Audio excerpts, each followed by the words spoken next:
जज बनने के लिए रिसेंटली जो 3 ईयर प्रैक्टिस रूल आया था उस पर आ चुका है सुप्रीम कोर्ट का एक नया फैसला। देखो, अभी तक इंडिया में प्रोसेस ये था कि आप अपनी एलएलबी कंप्लीट करने के तुरंत बाद जुडिशरी एग्जाम्स दे सकते थे और जज बन सकते थे। लेकिन फिर सुप्रीम कोर्ट ने कहा कि एक अच्छा जज बनने के लिए पहले एक अच्छा लॉयर बनना जरूरी है और कोर्ट रूम एक्सपीरियंस लेना जरूरी है। तो सुप्रीम कोर्ट ने कहा कि आप एलएलबी कंप्लीट करके पहले बार काउंसिल में इनरोल हो जाओ, 3 साल तक प्रैक्टिस करो, फिर आप एलिजिबल हो जाएंगे जुडिशरी एग्जाम्स में अपीयर होने के लिए।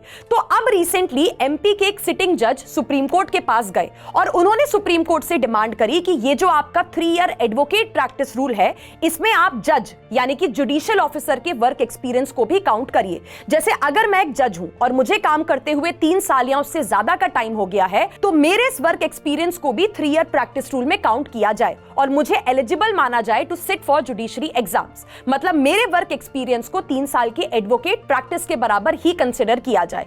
इन जज साहब ने सुप्रीम कोर्ट से कहा कि जब आप लॉ क्लर्क के वर्क एक्सपीरियंस को 3 ईयर प्रैक्टिस रूल में एक्सेप्ट कर रहे हैं, तो फिर जज के वर्क एक्सपीरियंस को क्यों नहीं। लेकिन सुप्रीम कोर्ट ने इस डिमांड को रिजेक्ट कर दिया और कहा कि जज या जुडिशियल ऑफिसर के वर्क एक्सपीरियंस को 3 ईयर प्रैक्टिस रूल में काउंट नहीं किया जाएगा। तो इस मामले में आपका क्या सोचना है, कमेंट सेक्शन में जरूर बताइएगा।